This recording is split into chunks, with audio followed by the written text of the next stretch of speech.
어느 날 문득 이런 생각이 드신 적 있으신가요? 나는 이렇게 열심히 살았는데 왜 아직도 이렇게 외로운 걸까? 자녀를 키우고 가정을 지키고 누군가의 아내로, 누군가의 엄마로, 때로는 며느리로, 직장인으로 살아오셨습니다. 해야 할 일은 다 했습니다. 맡은 역할도 다 했습니다. 그런데 어느 날 아이들이 떠나고 집이 조용해지고 거울 속에서 낯선 얼굴을 만납니다. 저 사람이 나인가 싶은 얼굴을요. 그 순간 마음속에서 아주 조용하고 낮은 목소리가 들립니다. 그래서 나는 누구였지? 나는 지금 무엇을 원하는 걸까? 그 질문을 오래 안고 사셨지요. 대답하지 못한 채로 대답할 틈도 없이 그냥 살아오셨습니다. 오늘 저는 그 질문과 함께 앉아 있고 싶습니다. 서두르지 않고 가르치려 하지 않고 그저 오래된 친구처럼 나란히 앉아서요. 왜냐하면 그 질문이야말로 삶에서 가장 용기 있는 질문이기 때문입니다. 사람은 나이가 들면서 점점 더 많은 역할을 떠맡습니다. 젊을 때는 몰랐습니다. 역할이 쌓이는 게 삶이 풍요로워지는 것처럼 느껴졌습니다. 어머니가 되고, 아내가 되고, 사회인이 되고, 집안의 기둥이 되고, 그렇게 살다 보면 어느 순간 역할이 너무 두꺼워져서 그 안에 있는 진짜 나를 찾기가 어려워집니다. 저는 오랫동안 사람들을 만나고 이야기를 들어왔습니다.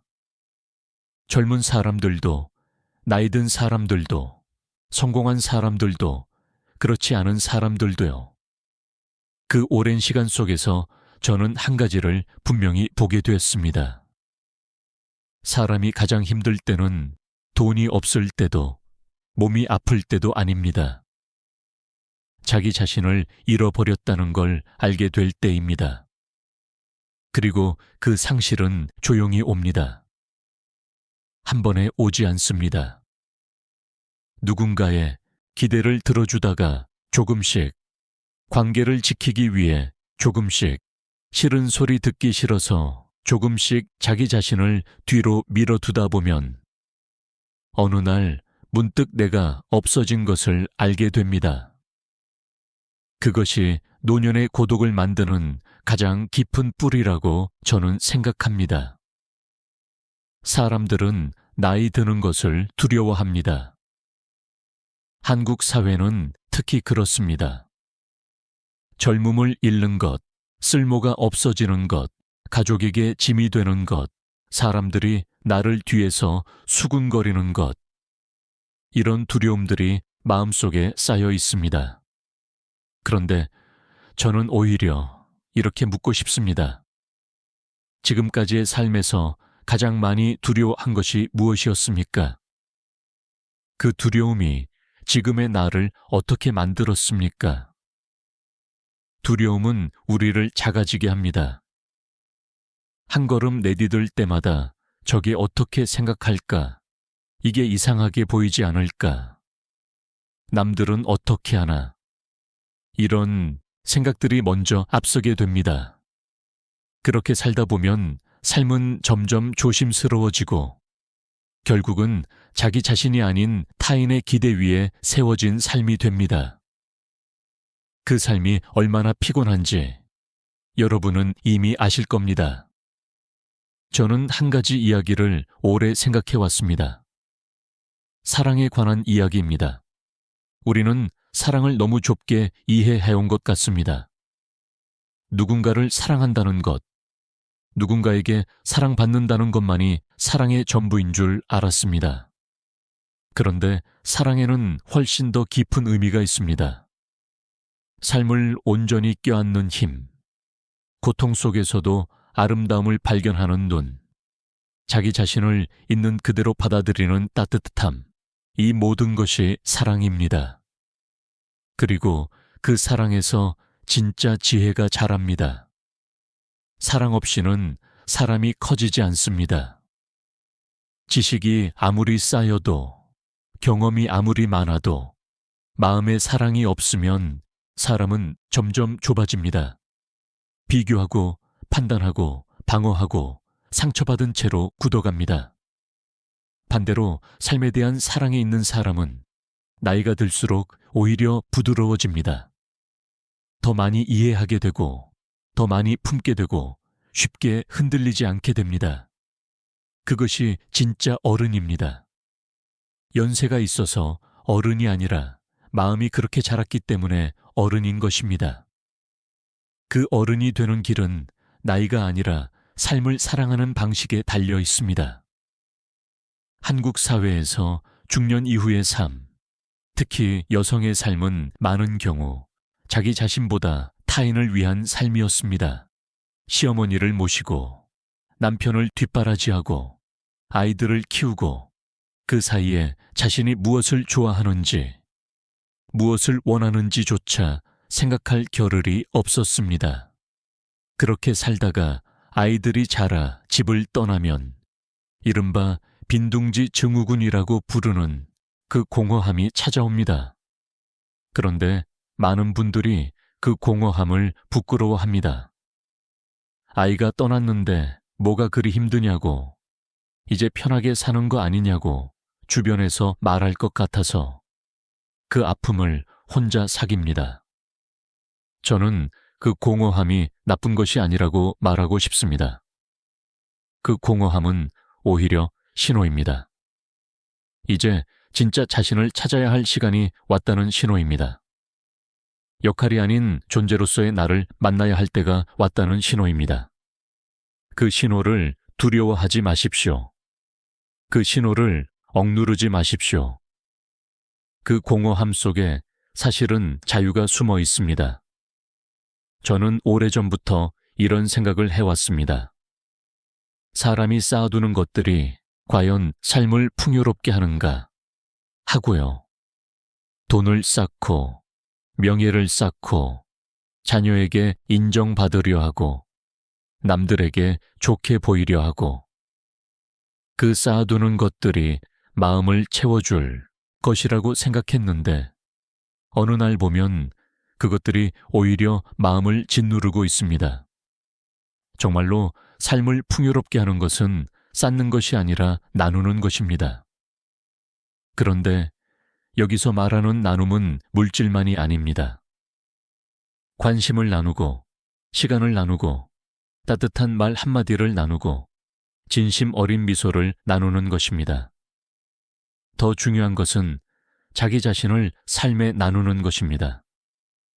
내 진짜 모습을, 내 진짜 감정을, 내 진짜 목소리를 세상에 내어놓는 것.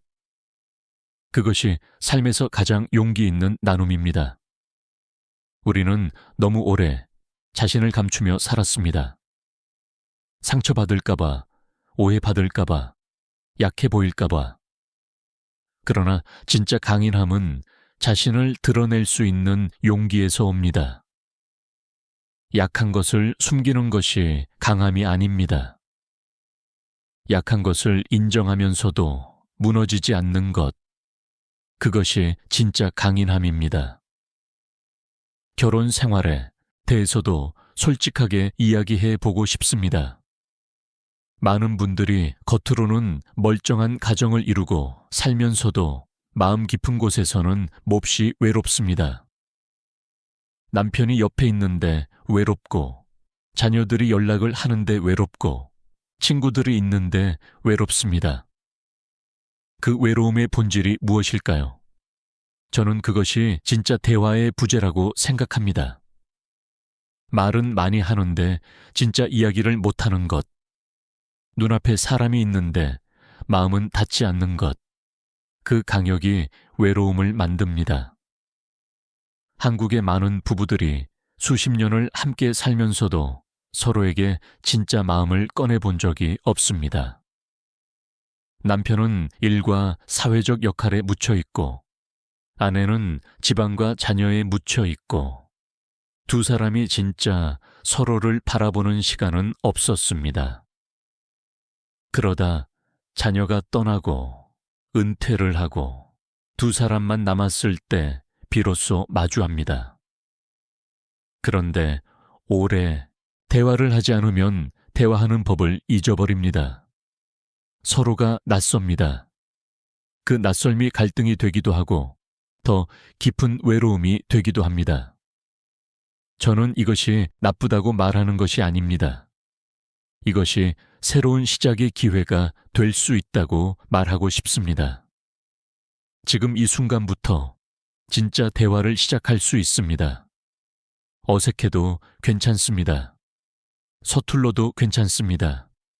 중요한 것은 시작입니다. 그런데 대화를 시작하기 전에 먼저 자기 자신과 대화를 해야 합니다. 자기 자신과의 대화, 이게 무슨 말인가 싶으시겠지요. 혼자 말을 하라는 건가요? 그런 뜻이 아닙니다. 자기 자신과의 대화란 내 마음이 지금 무엇을 말하는지 조용히 들어주는 것입니다. 바쁘게 움직이면서 계속 무언가를 하다 보면 내 마음의 소리가 들리지 않습니다. 잠깐 멈추고 조용히 앉아서 지금 나는 어떤가를 물어보는 것입니다. 지금 나는 무엇이 기쁜가? 지금 나는 무엇이 힘든가? 지금 나는 무엇을 원하는가? 이 세 가지 질문을 자기 자신에게 정기적으로 던지는 것이 자기 자신과의 대화입니다. 처음에는 대답이 잘 떠오르지 않을 수도 있습니다. 오랫동안 자기 자신의 이야기를 하지 않았기 때문입니다. 괜찮습니다. 천천히 서두르지 않고 기다려주면 됩니다. 자기 자신에게도 인내심이 필요합니다. 저는 나이 드는 것이 쇠퇴가 아니라 성숙이라고 믿습니다. 세상은 젊음을 찬양합니다. 광고마다 젊은 얼굴이 나오고 텔레비전마다 젊은 몸이 나옵니다. 나이 드는 것은 잃는 것처럼 느껴지게 만듭니다. 그래서 많은 분들이 나이를 숨기고 나이를 두려워하고 나이 드는 자신을 부끄러워합니다. 그러나 저는 그 반대라고 생각합니다. 젊음은 가능성입니다. 그러나 나이 들면 깊이입니다. 젊을 때는 가능성만 있고 아직 그것을 살아내지 못했습니다. 그런데 나이가 들면 그 가능성을 삶으로 살아낸 사람이 됩니다. 상처도 받았고 기쁨도 알았고 슬픔도 지나왔고 사랑도 해보았습니다.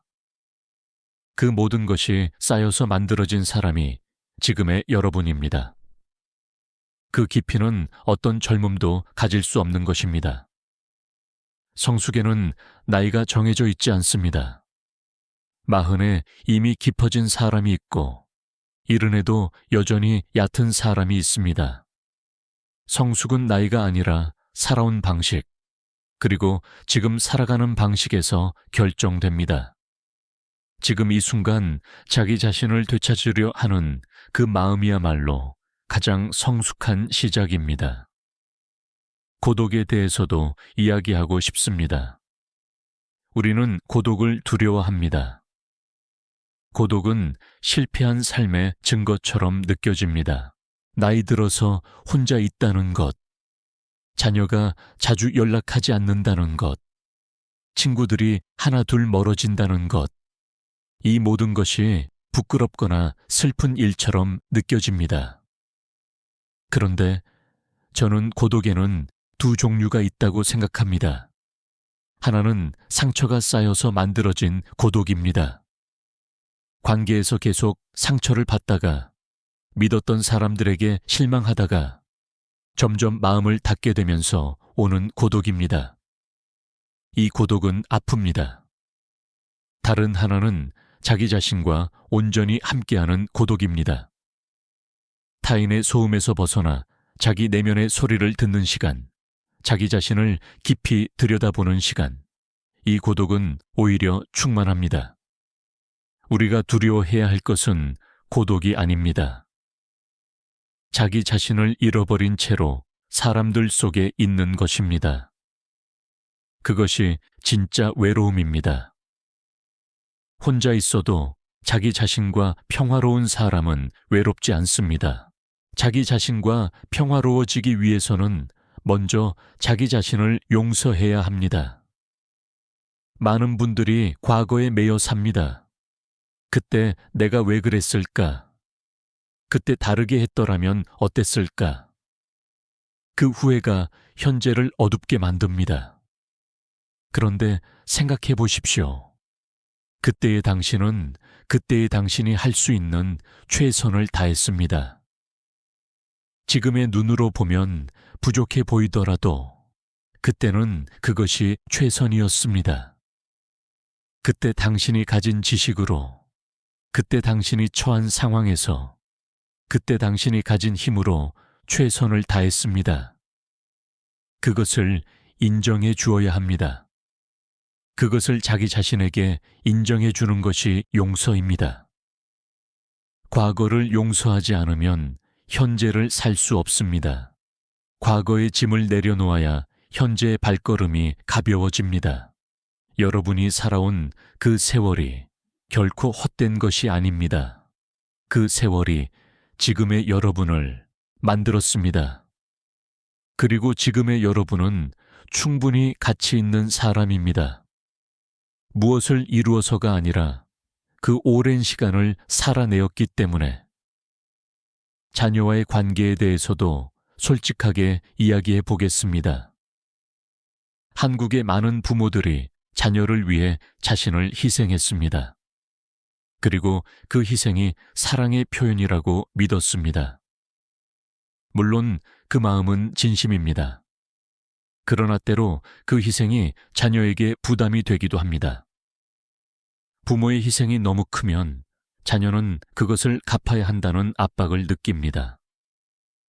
그 압박이 관계를 무겁게 만듭니다. 자녀가 자주 연락하지 않는다고 서운해 하십니까? 자녀가 내 마음을 몰라준다고 속상해 하십니까? 저는 그 감정이 잘못됐다고 말하는 것이 아닙니다. 그 감정은 자연스럽습니다. 그러나 그 감정을 자녀에게 향하기 전에 먼저 자기 자신에게 물어보십시오. 나는 자녀에게 무엇을 원하는가? 그리고 그것이 정말 자녀가 줄 수 있는 것인가? 자녀는 나의 분신이 아닙니다. 자녀는 독립된 한 사람입니다. 그 사람의 삶이 있고 그 사람의 사정이 있습니다. 그것을 인정해 주어야 합니다. 그리고 더 중요한 것은 자녀에게서 얻으려 했던 것들을 자기 자신에게서 혹은 다른 방식으로 채울 수 있다는 것을 아는 것입니다. 자녀가 내 삶의 의미의 전부가 되면 자녀가 떠날 때 삶도 함께 떠납니다. 그것은 자녀에게도 자신에게도 좋지 않습니다. 여러분은 이제 자신만의 삶을 살 권리가 있습니다. 그 권리는 자녀를 다 키우고 나서 생기는 것이 아닙니다. 역할을 다 마치고 나서 생기는 것이 아닙니다. 그 권리는 처음부터 있었습니다. 다만 우리가 그것을 잊고 살았을 뿐입니다. 지금 무엇을 하고 싶으십니까? 오래 하고 싶었는데 못했던 것이 있습니까? 꿈처럼 마음속에 담아두고 있는 것이 있습니까? 그것을 꺼내도 됩니다. 나이가 많다고 지금 시작하기엔 늦었다고 생각하지 마십시오. 저는 늦은 시작이라는 말을 믿지 않습니다. 시작은 언제나 지금 이 순간입니다. 그리고 지금 이 순간은 언제나 충분히 이릅니다. 무언가를 배우고 싶었습니까? 배우십시오. 어딘가를 가고 싶었습니까? 가십시오. 누군가를 만나고 싶었습니까? 만나십시오. 혼자만의 시간이 필요했습니까? 가지십시오. 이것이 이기적인 것이 아닙니다. 자기 자신을 돌보는 사람만이 다른 사람도 진심으로 돌볼 수 있습니다. 텅 빈 그릇으로는 남에게 줄 것이 없습니다. 자기 자신을 채워야 합니다. 그래야 진짜로 줄 수 있습니다. 삶에서 의미는 역할에서 오지 않습니다. 어머니이기 때문에 의미 있는 것이 아닙니다. 아내이기 때문에, 직장인이기 때문에, 어떤 역할을 맡고 있기 때문에 의미 있는 것이 아닙니다. 그 역할들이 다 사라지더라도 여러분은 여전히 의미 있는 존재입니다. 의미는 여러분이 존재한다는 것 자체에서 옵니다. 이 세상에 여러분과 똑같은 사람은 없습니다. 여러분이 살아온 방식, 여러분이 사랑해온 방식, 여러분이 상처받고 다시 일어선 방식, 그 모든 것이 이 세상에 단 하나뿐인 이야기입니다. 그 이야기는 들려질 가치가 있습니다. 그 삶은 살아낼 가치가 있습니다. 역할을 다했을 때 삶이 끝나는 것이 아닙니다. 역할을 내려놓은 그 순간부터 비로소 진짜 자기 자신의 삶이 시작될 수도 있습니다. 누군가에게 사랑받는 것이 행복의 전부가 아닙니다. 우리는 오랫동안 그렇게 배워왔습니다. 사랑받는 사람이 행복한 사람이다.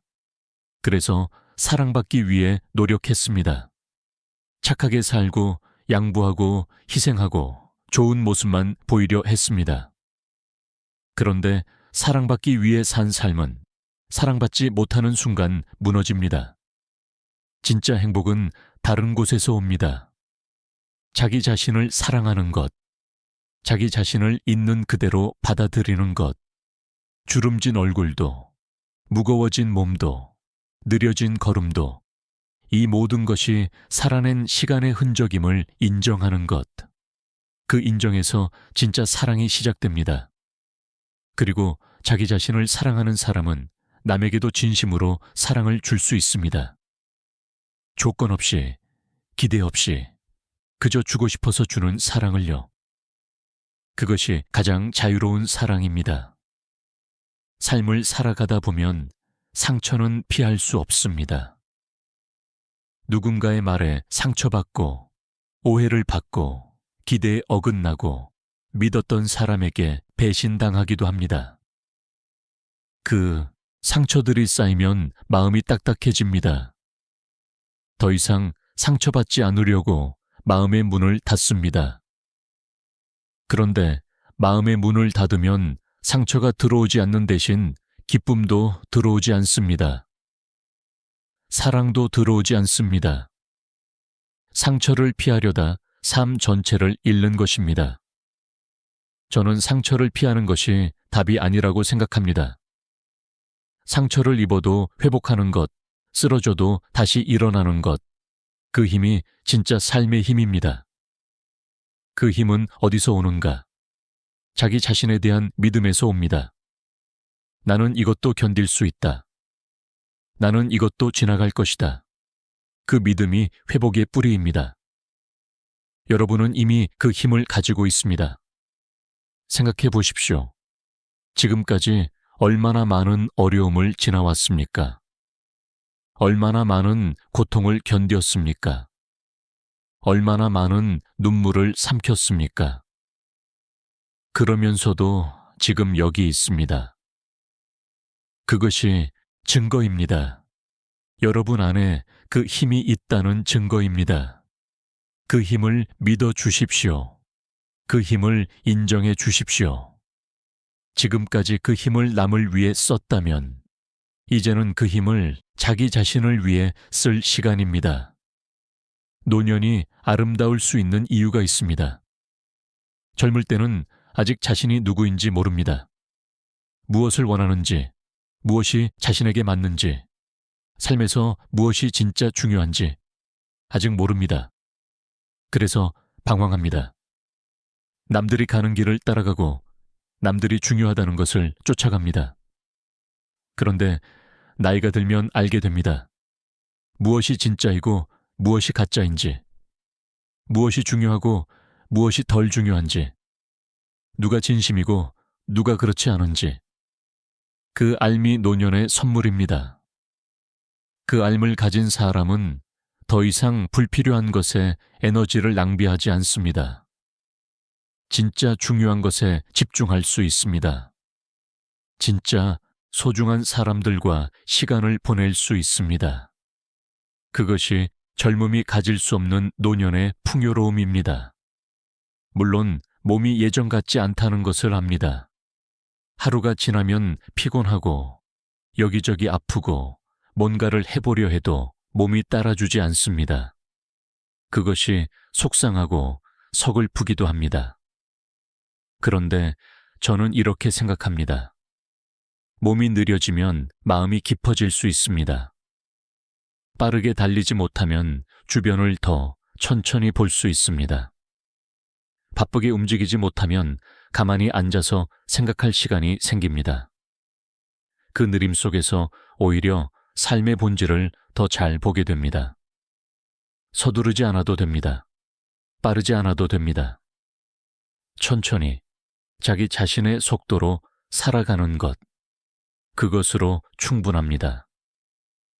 저는 이 이야기를 마무리하면서 한 가지를 꼭 말씀드리고 싶습니다. 여러분의 삶에서 가장 아름다운 계절이 아직 오지 않았을 수 있습니다. 이상하게 들리실 수 있습니다. 이미 많은 나이인데 뭐가 더 있겠냐고요. 하지만 저는 진심으로 그렇게 생각합니다. 왜냐하면 지금 여러분은 삶에서 처음으로 진짜 자기 자신이 될 기회 앞에 서 있기 때문입니다. 자녀를 키우는 의무에서 벗어났고, 사회적 역할의 압박에서 어느 정도 자유로워졌고, 오랜 시간을 살면서 무엇이 진짜인지도 알게 되었습니다. 그 모든 것을 갖춘 지금이야말로 진짜 자기 자신의 삶을 시작할 수 있는 때입니다. 이제 허락해 주십시오. 자기 자신에게 허락해 주십시오. 좋아하는 것을 해도 된다고, 쉬어도 된다고, 틀려도 된다고, 변해도 된다고, 꿈을 꿔도 된다고, 행복해도 된다고. 그 허락이 필요했습니다. 아무도 해주지 않았던 그 허락을 이제는 스스로에게 해주십시오. 삶은 긴 강과 같습니다. 강은 흐릅니다. 때로는 빠르게, 때로는 느리게, 때로는 험한 바위를 돌아가고, 때로는 넓고 잔잔한 평원을 흐릅니다. 그 모든 구간이 강입니다. 험한 구간만이 강이 아니고 잔잔한 구간만이 강이 아닙니다. 지금 여러분이 흘러온 모든 구간이 여러분의 강입니다. 그 험한 구간들이 있었기에 지금의 여러분이 이토록 깊어진 것입니다. 그 강은 아직 바다에 닿지 않았습니다. 아직 흐를 길이 남아 있습니다. 그 남은 길을 이제는 자기 자신을 위해 흘러가시기를 바랍니다. 남의 기대가 아닌 자기 자신의 마음이 원하는 방향으로, 두려움이 아닌 삶에 대한 사랑으로. 오늘 이 이야기를 들으신 여러분께 한 가지를 부탁드립니다. 오늘 밤 잠자리에 들기 전에 잠깐 멈추어 주십시오.